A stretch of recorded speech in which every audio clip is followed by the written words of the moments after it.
Salut à tous, c'est Masterime, j'espère que vous allez bien. Si vous avez cliqué sur la vidéo, c'est que vous voulez hacker Snapchat et que vous connaissez sûrement l'application Snapchat++ qui est disponible malheureusement que sur iOS et qui permet de rajouter plein d'options à l'appli Snapchat de base.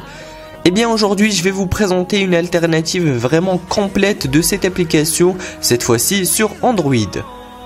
Bien sûr, sur Android ce n'est pas aussi beau et aussi optimisé que sur iOS, mais ça fait vraiment l'affaire et les options disponibles sur Android sont pratiquement identiques à celles d'iOS et c'est vraiment le plus important. Petit disclaimer avant de commencer la vidéo, il faut savoir que si vous installez cette application, vous ne devez pas en abuser, sinon il y a des risques de ban de la part de Snapchat. Mais moi ça fait presque un an que je l'utilise et il n'y a vraiment aucun souci.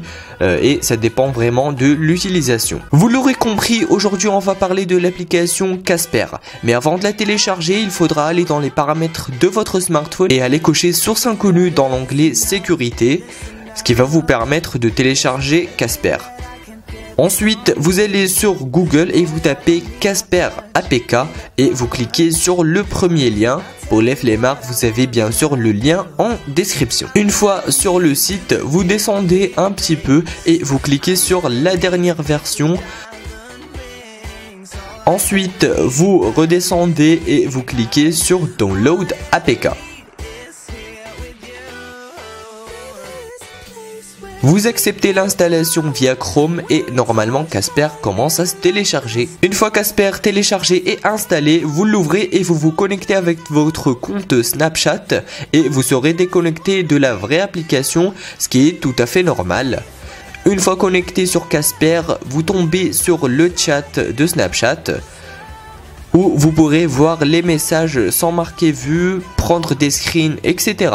En balayant à droite, vous avez les stories et pareil, vous pouvez les voir sans marquer vu et prendre des screens en toute discrétion. Et tout à gauche, vous avez tous vos amis. On passe maintenant aux choses sérieuses. Pour ajouter une story, vous cliquez sur la galerie en haut à droite et vous choisissez entre une photo ou une vidéo. On va prendre une photo pour le test, ça sera beaucoup plus simple. Une fois votre photo choisie, vous avez plein d'options.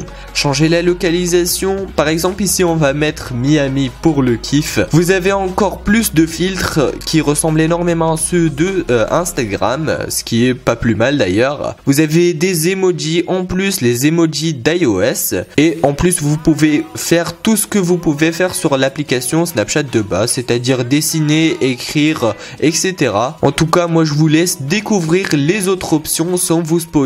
Pour ma part, je vais ajouter la photo à ma story et on va vérifier tout ça sur la vraie appli Snapchat. Une fois connecté sur Snap, voilà ce que ça donne et vous voyez là que la story a bien été ajoutée et bien évidemment sans le carré blanc tout autour, ce qui assure que vous avez pris la photo à l'instant. La vidéo est maintenant terminée, j'espère qu'elle vous aura plu. Si c'est le cas, n'oubliez pas de vous abonner, de lâcher votre petit pouce bleu, ça m'encouragerait beaucoup à continuer sur YouTube. N'hésitez pas à lâcher un commentaire, en tout cas je réponds à la plupart. Suivez-moi sur Facebook, Twitter et moi je vous dis à très bientôt pour une nouvelle vidéo. Allez, ciao!